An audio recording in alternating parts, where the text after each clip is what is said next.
In our tool, What do we do now? we put the plug through the eye of our tool here. Putting rubber cement, same rubber cement used on a bike tube. This lubricates it going in and helps bond it to the rubber of the tire. Okay? Yeah.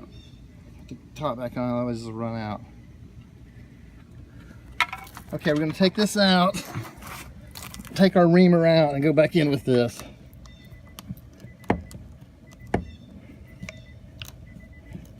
Halfway.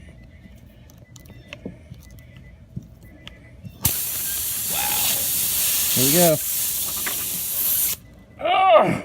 Oh, God! It's not going in enough. There you go.